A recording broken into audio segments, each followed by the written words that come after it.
guys, Mellow Halo, Hello Melo here. So thank you so much for clicking in this video. I don't have much to say in this week's intro besides that this video looks better than the previous video that I posted, because here I'm filming on my new table and I bought this new light too, so I feel like everything looks better, so aesthetically pleasing now. But yeah, that's the only thing I have to say. And I know that I keep saying this every single video, but I just love seeing progress. It just like, I don't know, man. I love seeing that like my hard work is actually paying off. So that's why I get very excited whenever there's like something new. So yeah. Am I the a-hole for telling my sister she needs to over herself and get used to being single? I, 24F, am at my wit's end with my sister, 26F, and her constant complaining about being single. Aside from work and the gym, my sister doesn't really leave the house. She only has 2 friends, both whom live interstate, and they all get together to see each other every 2 or 3 months, which leaves me. I'm her default friend, which is fine. I love my sister and I do enjoy spending time with her. But ever since I got a boyfriend last year, she has been non-stop complaining about being cursed forever single. Every day there is a rant or complaint. Men suck. I hate people. Men hate me. I'm so ugly. Why won't people be my friend? I'm going to die alone. Nobody loves me. Why won't anyone date me? This can last for minutes or up to an hour. Life hates me. Why can't I make friends? The universe cursed me. Why won't people approach me? I wish I could have a boyfriend to kiss me better. Why do I have to be so unattractive? I feel like I'm manifesting these things into my life. I'm actually getting scared. Oh my god, let me keep reading, but I'm actually getting scared. I wish I could have a boyfriend to kiss me better. Why do I have to be so unattractive? My personality sucks. I'm too much. I'm too annoying. Why won't boys love me? I'll never get married. I'll never fall in love. No one will ever love me. Oh my god. On and on and on. I usually respond these things. It'll happen one day. Don't put so much pressure on yourself. Focus on being happy, single. Try joining some clubs. Ask your coworkers out to coffee. Wear a bit of makeup. Get nicer clothes. Come hang out with me and my friends. Do a team sport, etc. Until the conversation eventually changes or ends. She is on dating apps, but won't actually make an effort to talk with any matches and usually ghosts them. When she leaves the house, it's with headphones and a disgruntled face that says fuck you to anyone she makes eye contact with. She makes no effort to speak to strangers, get to know her colleagues, or try new activities to meet anyone. She just sits at home all day reading. The other day, I got fed up with her complaints and told her to get over herself and stop playing the victim. I pointed out that she's not trying hard enough to meet people and that if she just sits at home all day, then nothing will ever happen. I said that if all she wants to do is read and complain, she should get used to being single. Now she isn't talking to me. I'm just so fed up with her complaints when she does nothing to even try to remedy the situation. I've even invited her out with my friends a couple of times, but she always turns me down because I've got nothing nice to wear. Oh, sorry, there is a typo, so that's why I read it in a very weird way. I've got nothing nice to wear, and you know I can do shopping.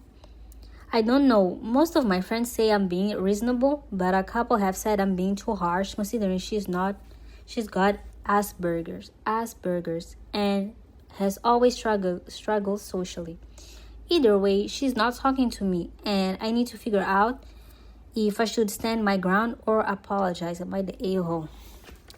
Well, I don't think that she's the a-hole. I think she's also human, and she is allowed to get tired, especially in a situation where I feel like you technically are creating your own reality. Yeah, you have the power or the privilege to create or shape the reality around you or your life. If you keep saying this negative stuff, you are going to have a negative life. a negative mind will never create a positive environment. So if you keep reinforcing these negative ideas, especially keep like talking out loud, unfortunately that's what is gonna happen, because you truly believe that you are unlovable and no one will ever love you. So you actually start believing in these ideas, and you like, I feel like you close yourself to like new opportunities. So I feel like in this type of situation, she needs to put in the effort.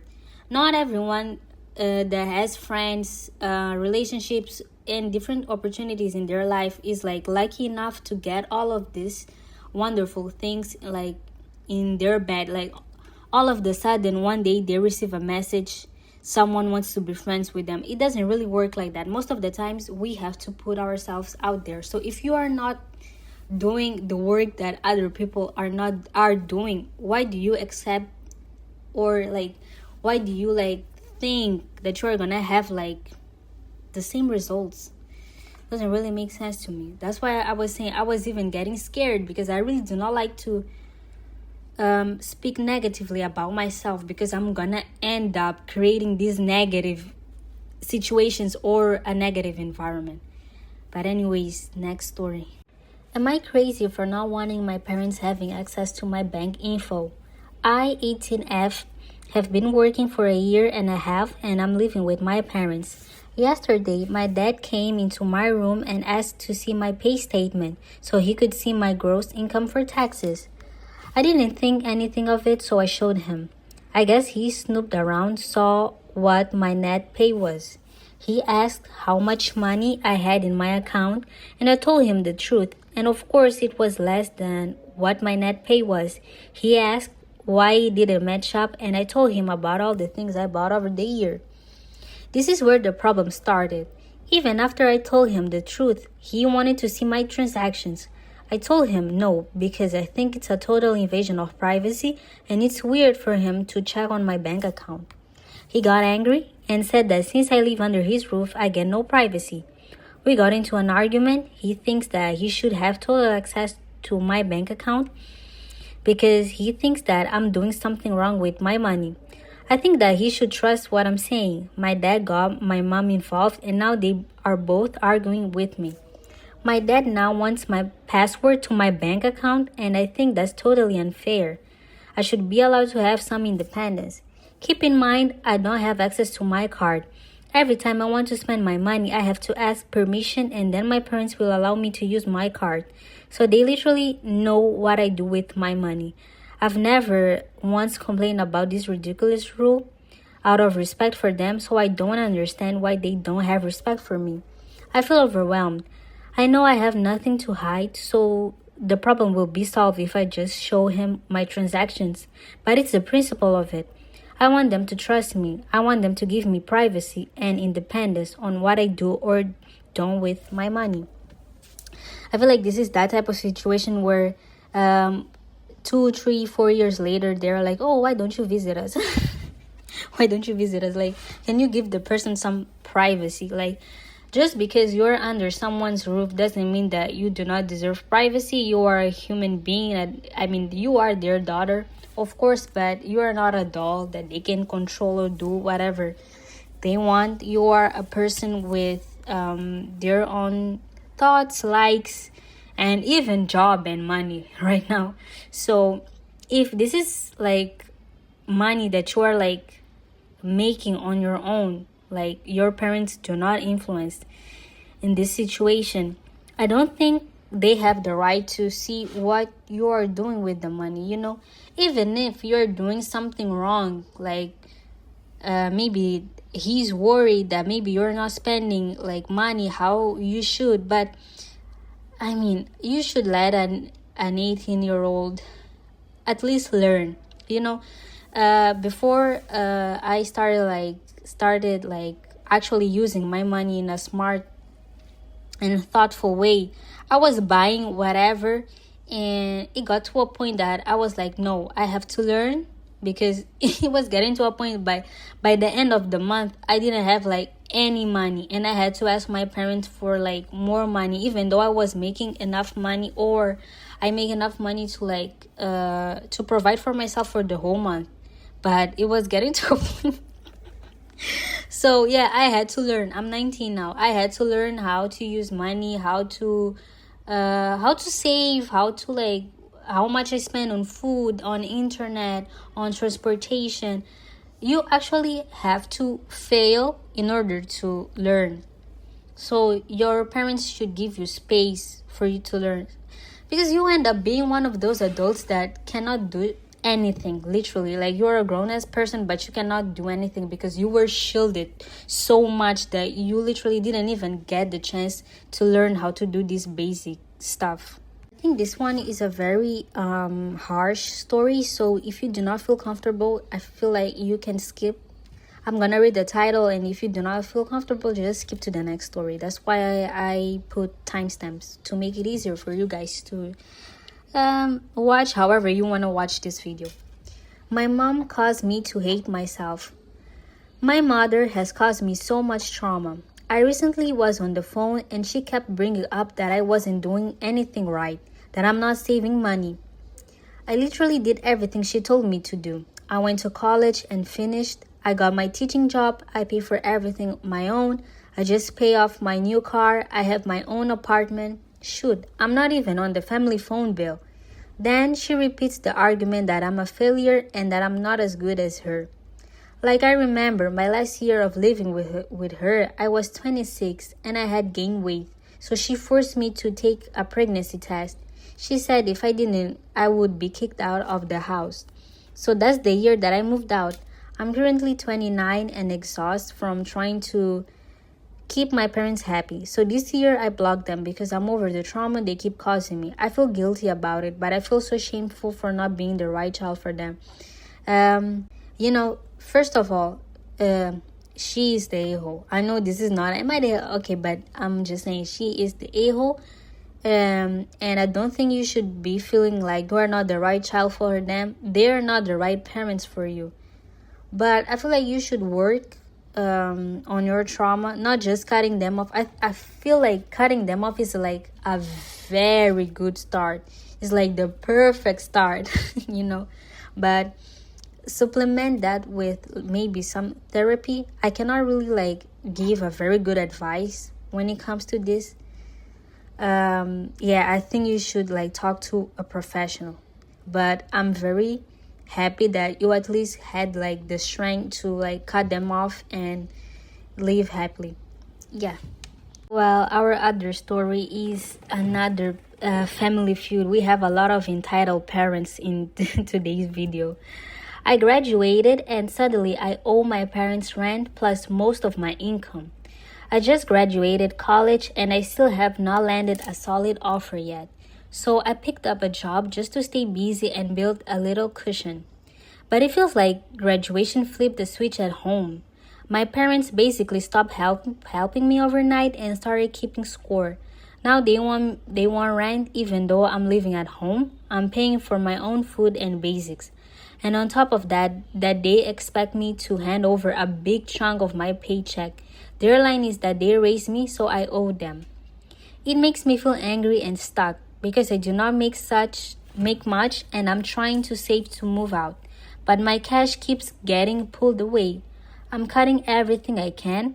For essentials, I try one of those help me lower the price promos on TikTok and chip away at the price with a couple taps. Just to pay less for stuff I already need, like toothpaste, toilet paper, and laundry detergent. And yeah, I hate admitting this, but sometimes I'll quietly use a little of my parents' stuff when they are not looking because I'm that broke right now. It feels so messed up. Has anyone dealt with parents treating you like an ATM? How do you set boundaries without blowing everything up? This whole thing is giving me the ick. This is another situation where 3, 4, 5 years later, why are you not visiting us? Yeah, and guys, I feel like y'all like y'all parents hate y'all. Your biggest enemies are your family. So Yeah, I don't think you owe them anything at the end of the day. I don't want to be that person, but technically, you didn't ask to be born. So, if someone brings someone to this world, they have to like accept that they have to like take care of this person until they're like stable enough to take care of themselves. So, you do not owe them anything because you didn't ask to be their daughter or son. I don't think the person specified their gender. So I'm gonna just say they. So yeah. So I don't think you should feel like you owe them something. I mean, I feel like if I was in this situation, I would just try to like move out as fast as possible and, as I said, cut them off, because it ain't no way that you actually think that I'm gonna keep contact with you after putting me in such situation where you clearly do not even, they probably don't even need her or his money, like their money, like, but still putting this like recent graduate in a very tough situation. But anyways, next story. Another one about horrible parents, guys. My sister got a $300 bag for Christmas, and I got a set of towels from our rewards program. So I have a pretty rocky relationship with my parents after I-22F came out to my parents last year and moved out of home. For context, I grew up in a Christian household, and my parents had a lot of control over me until this is all happened. This is all happened. This is a typo. I'm just reading what is written. They reacted really poorly at first, but have been trying to act like everything is fine now while constantly making subtle digs and everything I do. I've cut them out of a lot of my life because of all this, but I still do all the family events and see them every few months, and I'm very polite. We have already had our family Christmas this year, as my parents go interstate to see family, and me and my sister have other commitments with our partners. From the start, the whole day was pretty rocky, and my mom was already drunk by lunchtime, which didn't help at all of her passive-aggressive comments. When it came to exchanging gifts, my sister and I both got these massive bags of presents, which is unusual for my family. So of course I was excited. However, all the presents I got was a framed photo of my parents, a photo book of me and my parents, a set of cheap towels that I found out were most likely redeemed through a rewards program. On the other hand, my sister got a $300 bag that she had been wanting to buy, to add to her collection of 10 other bags, and a bunch of other little gifts. While I don't much care about gifts, it really felt like a slap in the face that they are making this big deal about trying to reconnect with me, and then blandly show me that my sister is their favorite. Didn't make me feel very good about myself, and reminded me again why I don't like to see them very often. I think she meant why I don't like to see them very often. Yeah, cut them off too. This is my advice again. Cut them off. I think at this point, guys, just like let's respect our own peace of mind, because if you didn't go there, you would have never gone through this situation. So never go again. That's my advice. And yeah, remember, this is a stranger on the internet, so don't take this too seriously. But if I was in this situation, of course I would cut them off. That's the solution for like many of my problems. I just cut people off. Okay, last story. My parents almost got me arrested. My mom almost got me arrested. I was showering, then my mom banged on the door. When I opened the door, she shoved large black packets of what we call candy. I was told to stay there and not open the door. I was 17 and still in school at the time. I almost got arrested for technically being in possession of having candy. My mom didn't even try to defend me and lied to the officer, saying that she didn't tell me anything about staying in the room. My dad used my name for fraud. Basically, they used my name to create a bank account, an account where you don't get charged to withdraw money because you are underage. My brother used to do candy. Long story short, the account is flagged and it's now my problem. He's yelling at me for not knowing bank details when no one gave me any details. I just turned 18 and just finished high school. I can't wait to move out for university. I'm afraid because I wasn't taught life skills. My entire life, the adults in my life used me and kept things away from me. Cut them off, cut them off, cut them off. That's my advice. And this is the last story. This is the last story. This is a very this is a video that you do not like click to relax. We are here to be mad at people that we do not even know. But everyone that has like entitled parents, cut them off, cut them off. That's my advice. Cut them off, cut them off, cut them off. Thank you. So yeah, guys, that was the last story of the day. I don't have much more to say either. Just thank you for tuning in and also watching my shorts. I feel like people really enjoy the short form content. Normally I have more views on my shorts and I'm very thankful. My last short got like 2k views and wow, I cannot believe that I have like something that got 2,000 views in less than 24 hours. This really shows that like hard work does pay off, especially when you're doing something that you are actually like, that you actually love. So yeah, thank you so much for tuning in, and yeah guys, see you next video. My socials are on the description. I am on Instagram and TikTok. So yeah, thank you.